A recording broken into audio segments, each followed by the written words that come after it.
When you listen to people around the SEC, they're talking about what a surprise team you guys are. I'm wondering, what do you guys internally think about what you've done through 4 games? Have you surprised yourselves? Um, that's a great question. I think in our minds, I mean, we wanted to be a dominant defense, and I think we practiced like that every day. I think the coaches tried to instill that confidence in us that we could be a really great defense. And so I wouldn't say that we're shocked or surprised by any means on how well we performed, but it's just nice to see your hard work pay off, and it's really enjoyable to go out and play great defense and enjoy the game and play it how it's meant to be played. Scotty. Hey, Hayden, I'm wondering if you could maybe talk to us about your play just the last couple of weeks. I think 3 tackles for loss, and then Saturday I think you tied a career high in tackles. I guess your thoughts on your play last couple of weeks. I mean, I think I've been playing good. I definitely left quite a few plays out there on Saturday. I think that I could have played better. But I mean, I think I played good enough to win, obviously. And it's nice to see that the habits that I'm having in practice are paying off, and I'm playing good in games and tackling well. And so, I mean, yeah, I feel like I'm playing good. Definitely can play better. I got to give credit to the coaches for instilling quite a bit of confidence in me when it comes to the game plan and understanding the opponent's scheme and what they're going to run. I got to give it to them for that, because I feel like I know what play's coming before the ball's even snapped. So it's really nice. Nikki. Yeah, you mentioned it already with crediting the coaches, but what's different with this year's team? Like how are you guys able to continually, you face an obstacle, you get over it. How and what can you credit for that attitude?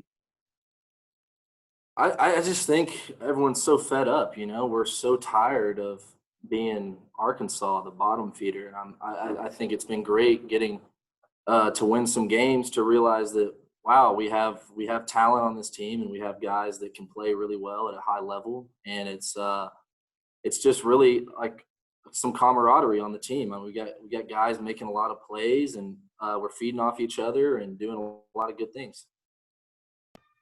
Mike. You mentioned fed up. This SEC losing streak, or this losing streak against A&M, goes back a ways.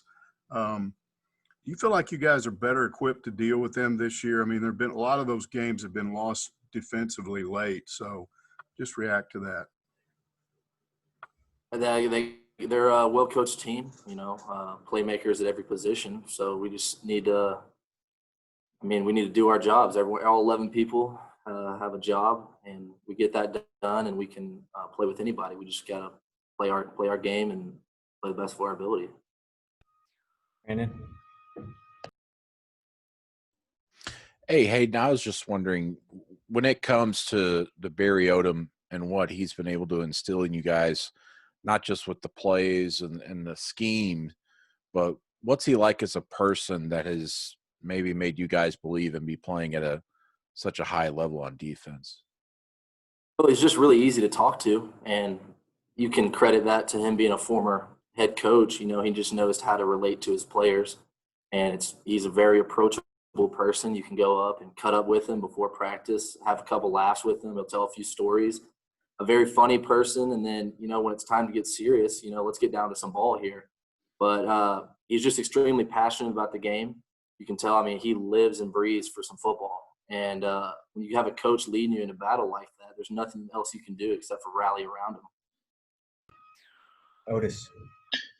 Hey, everybody talks about Coach Odom, but talk about Coach Rhodes, what he's meant to the linebackers in particular. We don't get to talk to the assistant coaches. So talk about Coach Rhodes and what he's meant to you guys. Just another great guy. Definitely love sitting in the meeting room with him. Really funny, really, really smart, understands the game of football really well. And he coaches us really hard. He's a really hard coach. He doesn't, he's not going to let us mess up on a play and not rip us for it. That's for sure. So, he's going to make sure that we're making every play and playing the best we can. I think he's great about helping us with the game plan, learning what we're going to get that week. And I think he's done a phenomenal job. I think he's a great coach, and I've really enjoyed playing for him.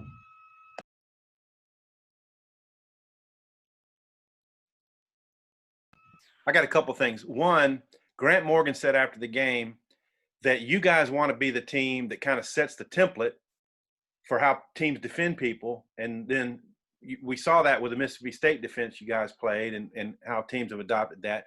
Could you address that a little bit and how successful the drop 8 was against Ole Miss?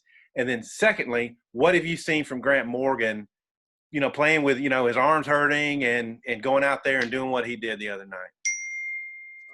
Your first question, I would just say that there's nothing wrong with, tailoring your defense in the best way possible to be successful. And that's what Coach Odom has done. I mean, every week we've done a little something different based on what we're getting. And, it's his ideology that we're going to try and stop the run, and then we're going to defend the pass. And we stop the run, it forces them to be one-dimensional. And so we've harped on stopping the run quite a bit. But as far as dropping 8 goes, I mean, we have some dominant defensive linemen that can really rush hard, and just 3 of them. And so we have the ability to drop 8, which causes a lot of problems for a quarterback in the back end. It's really hard to see the open air. Where's the open receivers? Where's the open grass at?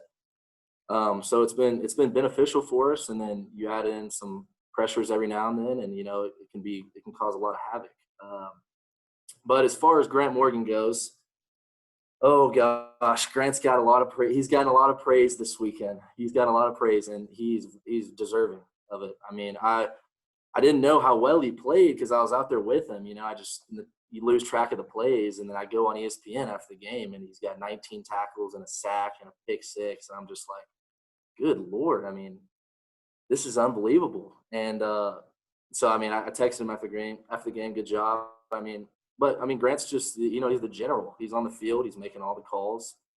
Smartest football player I've ever played with. I mean, he can call out the play before it's snapped, and just knows where to be. And he's got a chip on his shoulder because he was a walk-on, and his older brother had a lot of success here. And I mean, you got to be so happy for the guy that he's proven himself and playing at extremely high level. I mean, he's second in the country right now in tackles. That's unbelievable.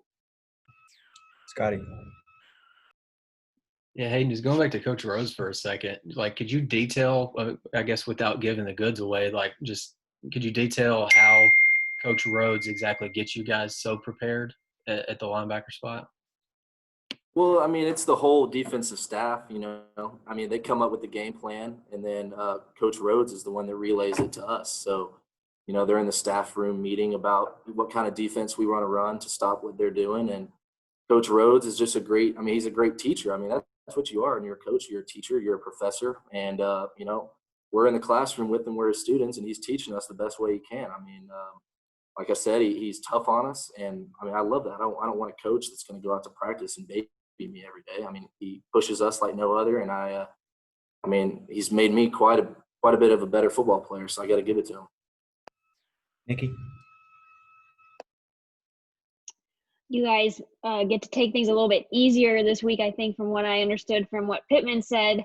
But how much has he emphasized not, relaxing your standards, like when you go out and stuff like that? Because if you were to, contract trace today, you could potentially be out 2 weeks from now and miss that game.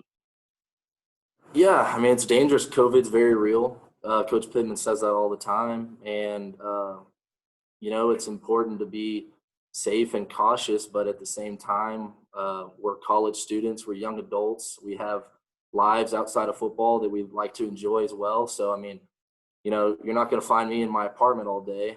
I'm just going to be honest. I'm going to go out and get dinner somewhere and go hang out. But, I mean, it is important to be safe and smart about the virus, and I think a lot of people are, but at the same time, it's important to kind of, have a social life still.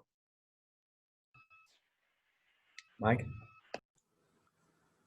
It's so different for you guys this year. Most of you are used to being ripped apart on the internet and being ignored nationally and on the SEC network. And now all that's just totally turned around. They're always talking about you on ESPN, talking about you on the SEC network. How do you avoid that Nick Saban rat poison effect?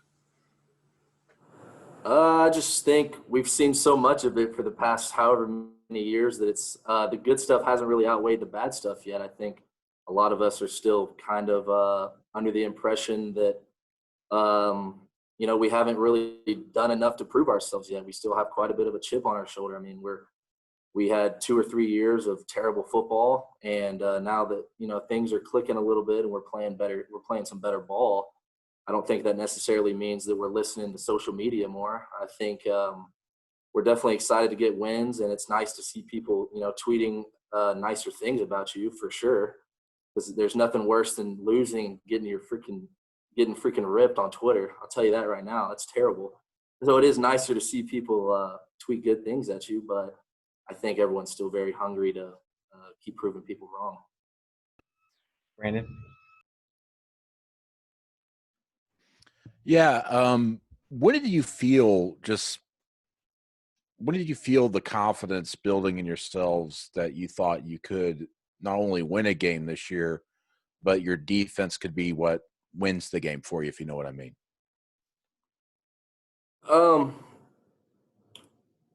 You know, I think it's just we're realizing that like we can all 11 play really well together. And we do. We have a very cohesive defense. Our secondary is extremely sound. Our front seven are playing great. And so we just know that, you know, everyone's going to do their job. And when everyone does their job, we know we're going to make big plays. We're going to have TFLs. We're going to have sacks, interceptions. We're going to turn the ball over, things like that. And so, you know, when the offense turns the ball over or we punt the ball and you walk on the field with a defense that's got that kind of swagger, you know, it feels good. It's nice. You know, I know that all the other 10 guys are going to do their job, and it allows me to do my job and make plays. Tom, did you have one more? All right. Thanks, Ed. Thank you, guys.